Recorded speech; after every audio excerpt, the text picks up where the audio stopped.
എന്നെ കണ്ടിട്ട് പൊട്ടനായിട്ട് തോന്നുന്നുണ്ടോ? സത്യം പറഞ്ഞ വിഷമാവോ? ഇനി എന്റെ ഭാര്യ പോകുന്നിടത്തുമില്ല എന്നറിയ കണ്ട. എന്തിനാട്ടോ കുഞ്ചാക്കോവന്റെ ശരീരം വെച്ച് ഭീമരഘുവിനെ പോലെ പെരുമാറുന്നത്? ലാസ്റ്റ് വാണിങ്, കുഞ്ചാക്കോ പോകുമ്പോ പോയിന്ന് പറഞ്ഞേക്ക്. ചാക്കോച്ച ചായ കുടിച്ചിട്ട് പോവാ. നാറയ്ക്ക് കലക്കി കൊറ.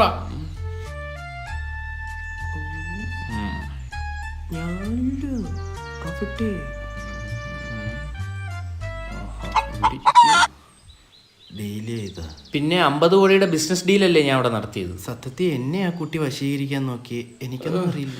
ദേ കൊച്ചു വഴിയെടുത്തും വലിയ വഴിയെടുത്തും ഒരു കാര്യം പറഞ്ഞേക്കാം. ഇപ്പൊ 31ാമത്തെ ആളാ വീട്ടിൽ കയറി വന്ന് 2ന്റെ കോഴിത്തരം വിളമ്പുന്നത്. അത് 28 ആരുടെയാ ചോദിച്ചു? എന്റെ ഒന്നുമില്ലല്ലോ, ഈ 2 തന്തയല്ലേ നിങ്ങള്? അങ്ങനൊക്കെ ചോദിച്ചു അല്ലേ?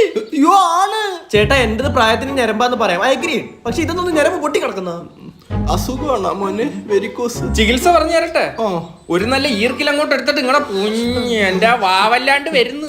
നിങ്ങൾ അമ്മ മരിച്ചു പോയപ്പോ നിങ്ങൾക്ക് അമ്മയുടെ ഒരു വാത്സല്യം വേണോന്ന് എനിക്ക് തോന്നി. അയ്യോ, കേരളത്തിൽ ഇത്ര അമ്മമാരുടെ വാത്സല്യം ഞങ്ങൾക്ക് വേണ്ട.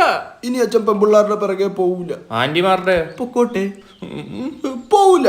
അതെനിക്ക് ബാധകമാണോ? ഞാൻ ചോദിച്ചോ പറല്ല. എന്തായാലും ഇത്ര ഓവറല്ല. ഹലോ,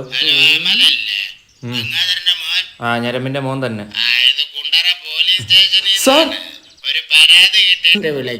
കുടുംബശ്രീയിലെ 12 പെണ്ണുങ്ങളെ നോക്കി പീഡിപ്പിച്ചെന്നാണ് ആ പരാതി ഗംഗാധരനെതിരെ. പുള്ളി അവിടെ അടുത്തുണ്ട്. അല്ല സാർ, നോക്കിയൊക്കെ എങ്ങനെയാ സാർ പീഡിപ്പിക്കുന്നത്? അത് തന്നെയാണ് ഇപ്പൊ ഡിപ്പാർട്ട്മെന്റും തലകുത്തി ആലോചിച്ചോണ്ടിരിക്കുന്നത്. നോക്കിയപ്പോ തന്നെ ഇങ്ങനെ അങ്ങനെ ഉരിയാടിയാലുള്ള അവസ്ഥ. എന്തായാലും ആ മഹാനെ ഒരുക്കി നിർത്തിയരാ. നമ്മള് വെള്ളി വിലങ്ങുമായിട്ട് വൈകിട്ട് അങ്ങോട്ട് വരാം സാർ. വെള്ളി വിലങ്ങുന്നു ഇല്ല, സ്വർണ്ണ വിലങ്ങ് വെച്ച് തരും. ഗംഗാധരൻ കാമനോട്ടം, ആ കാമനോട്ടം പോടാ തൊട്ടി ചാടി. ഇത്ര ആള് നാട്ടുകാർ കയറി ഇറങ്ങായിരുന്നു, ഇപ്പൊ പോലീസുകാരായി. നമ്മുടെ കുടുംബത്തിലെ ആദ്യത്തെ പെണ്ണ് സല്ലേട്ടാ. എനിക്ക് മുന്നേ അച്ഛനത് നേടി. Congrats dad. Thank you. അപ്പൊ പ്ലേയങ്ങൾ ഒരുങ്ങിയിരുന്നോ? വന്ന് ഹോൺ അടിക്കുമ്പോ പൊക്കോ. ചില്ലറ ഞാനൊന്നുമല്ല കാണിച്ചു വെച്ച്.